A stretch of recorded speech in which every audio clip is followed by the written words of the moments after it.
Hey guys, so last week my 11-year-old came on and talked about his favorite books, and today I've got my 14-year-old here to talk about her favorite books. And we'll see if you guys can get some recommendations. She has a variety here. We've got some contemporary, some science fiction. That's very strange for you. Science fiction? Oh, yeah, I guess. That one is. Some kind of like thrillery suspense types. All sorts. From middle grade up to adult. Yeah. And we're not going in any particular order, but these are your current favorite books? Yeah, some of them. Also, it is crazy windy outside, and I'm pretty sure that wind is gonna get picked up. It's gonna get picked up on the camera, just like it's getting windier. Yeah. So if you're hearing wind noises, you're not losing it. Okay, why don't we just dive in? We've done a few of these videos in the past when you were 12 and 10. Yeah. So we're just hitting the even years here. So if you guys want recommendations from when she's younger, I think if we start with this, I think these are like on at least your last stack. Yeah, I don't think I read them when I was 10, but... Why don't we start with, do you want to do both at the same time? Why not? They're I've talked about them many times. Companion novels. So we've got The Wednesday Wars and Okay for Now by Gary D. Schmidt. These are historical, set in the 60s. So during the Vietnam War, we follow two different kids in each book. So with this one, we've got Howling Hood Hood, which is to this day my favorite character name ever. He's in 7th grade. He believes his teacher hates him. Some really good Shakespeare stuff comes up. What do you love about The Wednesday Wars? Do you know? Or you just love it? I just love it. It's been a while since I've read it. I need to reread it. This one we follow the bully or the bully's brother. This one, my suggestion is you start with this one and then you read this one. And this one is because takes place in the summer after this. Yeah. And this one we have like the Audubon Book of Birds. I don't remember what it's called. Birds of America is a big part of it. So you learn like Shakespeare. You learn some. Not Shakespeare swears, but like toads, beetles, bats, light on you. Yeah. I know that from this. And this one has pictures too, right? It's got illustrations from Birds of America, which is pretty cool. And there is a third book, but we pretend it doesn't exist. Oh yeah, no, it doesn't. No, don't recommend that one. His books are funny and deep and I don't know, really good on audio. The narrators for these books are amazing. I am very much a reading with my eyes kind of person, and I have yet to ever read these books because the audio is so good. And I'm not even a big rereader, but I've reread these. Yeah. Definitely recommend it. Anything else you want to say about them? No. Okay, we're kicking things off with a bang. Where do you want to go next? I don't know. Okay, let's do this one because these two are kind of your only other. Oh, and this one. We'll start with the middle grade ones, right? Yeah. And then we'll get a little older. Okay, we've got Restart by Gordon Corman. I've never read it and know nothing, so you got to tell me something. You know what though? I actually need to reread it because it's been a while and I really like it, but I'm kind of forgetting it. Chase doesn't remember falling off the roof. Yes. So it's kind of like, what's that trope? The amnesia? Yeah. It kind of has that trope, but it's not, like, it is a contemporary novel. I don't usually like amnesia tropes, but I really like this book. It was extremely well done. I'm gonna have to put this on my, cart to read. Yeah, except I'm gonna read it right away, so you can have it. Lose your memory, find your life. That's the tagline line on the start. Yeah. So, Gordon Corman, he has written so many books. Didn't he publish his first book when he was, I think 12 or 13? I think he published it when he was 14, but wrote it when he was 12, I think. Yeah, and this one's from 2017. I don't know anything else? I don't know, there's so much you could say, but there's also a lot of spoilers that could be said, so it's very twisty in some ways. Okay, I want to stay away from spoilers. So, what age would you recommend this to? Because this one is younger, it's more towards, the 12, ish mark. But Gordon Corman, okay, I think I get him mixed up with someone else, but he wrote a lot of the, My Teacher is a... That doesn't sound familiar. Is that a series? That's not his book. He did the, what, McDonald Hall Is that? MacDonald Hall. Okay, That's yeah. So like, he writes a little bit more silly in a lot of his books, and this one's not like that. Right? It is very funny, but it has some like deeper stuff. Okay. Topics. Yeah. Okay. So you'll reread that, and then I'll read it. Yeah. Actually, can you pass that back for a second? One of the first sentences, there's a few different characters in this book, and one of the characters' first sentences is amazing, but I don't know. Or maybe it's at the end, because this is what hooked me. It's like, it's still silly, but we don't know why. Exactly. One girl in particular is so angry with him, she pours her frozen yogurt on his head the first chance she gets. So some kids treat him like a hero, some kids are clearly afraid of him. Yeah. So he gets to like restart his life. Yes, that restart. is. Okay, interesting. Yeah. I'm curious. Okay. Next one. Which one do you want to do? Let's do this one because this one really surprised me. I had this sitting on my shelf for a long time, and I don't know, the cover didn't interest me, and I never went beyond it. And then I read it and then immediately gave it to you to read. Yeah. So it starts out with an accidental kidnapping. There is a gunshot in a grocery store, I think it is, and a girl is in the vehicle waiting for her mom, and the guy who shot the gun steals the car. Doesn't realize she's in it at first, and then when he does, he needs to keep her so that she doesn't say what's going on. Mm-hmm. And then it changes from there, but I don't want to say like really where it goes because there's two characters. I know. Do you want to mention, but the other one, like, how far into the book is that? So the guy that accidentally kidnapped her. Yeah, the twist is that he has a daughter too that is the same age as the main character, or one of them. Yeah, that's kind of one of the twists. Yeah. So the first part is from the girl's perspective that was kidnapped, and then we switch to the then we switch to the daughter's. Yeah, and it's really cool. Some of the things that the author has done is, so it is free verse. They're different depending on which character you're with, and with the character that's the daughter, what is it, the last word of each? Okay, so I'm assuming it's like some of them. Yeah, somehow some of the lines, if you read the last word, it makes another sentence. Yeah, which sounds confusing, but it's really cool. Oh yeah, here I see it now. Yeah. So that's an added layer that it only comes out in the acknowledgements or the author's note or something. Yeah, like you're not missing, I don't think, much of the story, any of the story, if you don't read them, but it's really cool. Yeah, and totally kicking myself that I took so long to read it, but I enjoyed that one too. Okay, now we've got a series, a very popular series, a series of unfortunate events. Yep. Of which I've never finished still. I know, it's so sad. I will. So we've got these siblings that are orphans, and every book they go live with a different person. Yeah. But there's like a bad guy. What is his goal exactly? I don't even know. I'm not sure. Well, his goal is to get the Baudelaire, the kid's fortune. How do you say fortune? Fortune. Yeah. Oh, I know. Once you start talking, you second guess every single word. Yeah. Yeah. So these books are silly and over the top, and yet quite violent.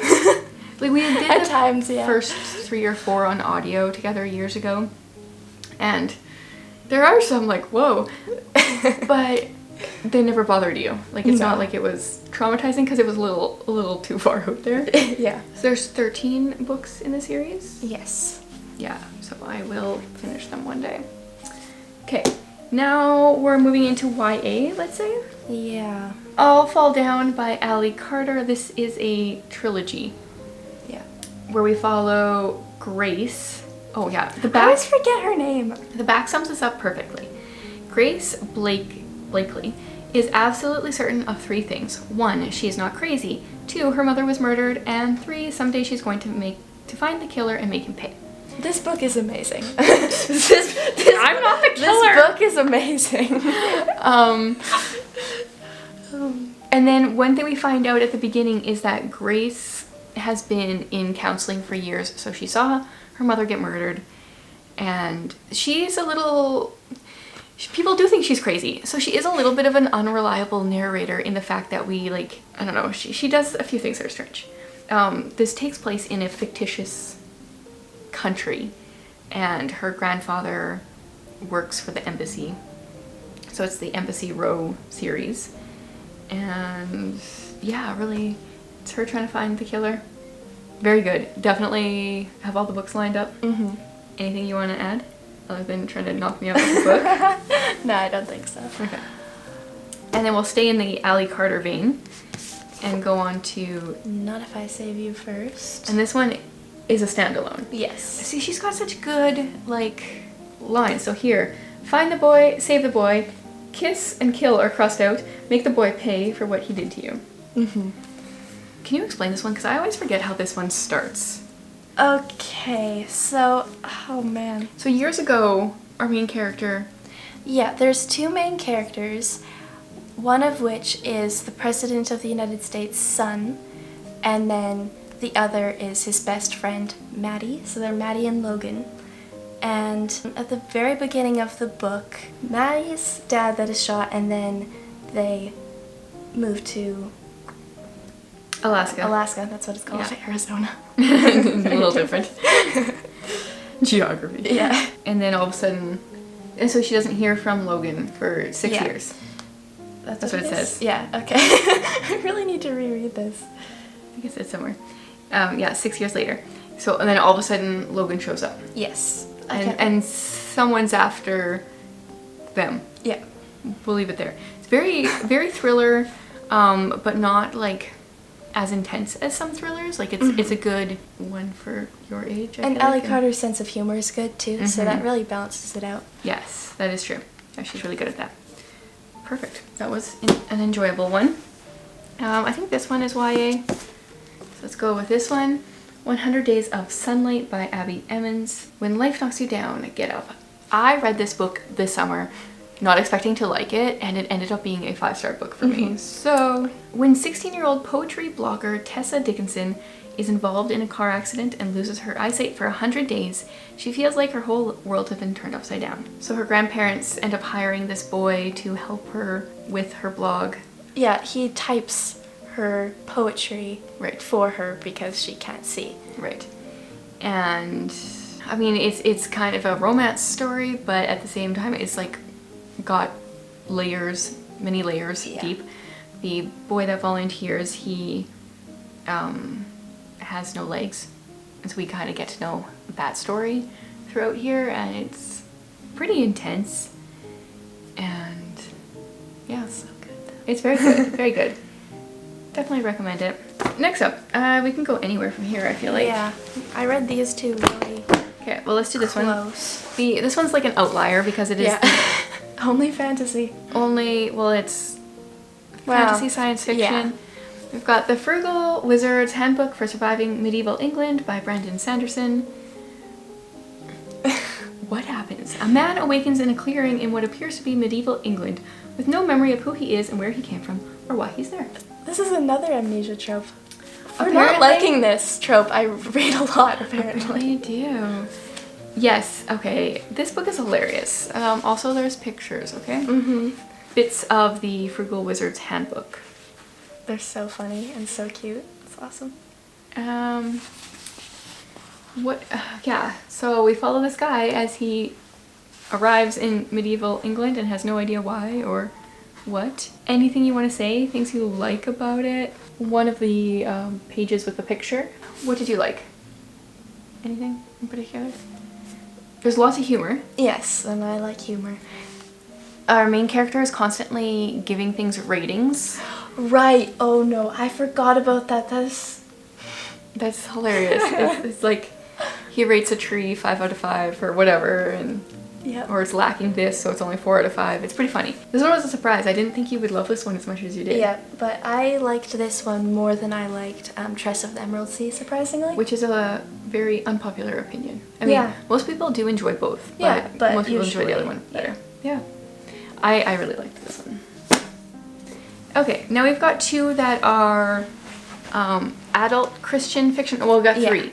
This one is part of a duology, but she doesn't have book 1. So book 1 is called... All That Really Matters.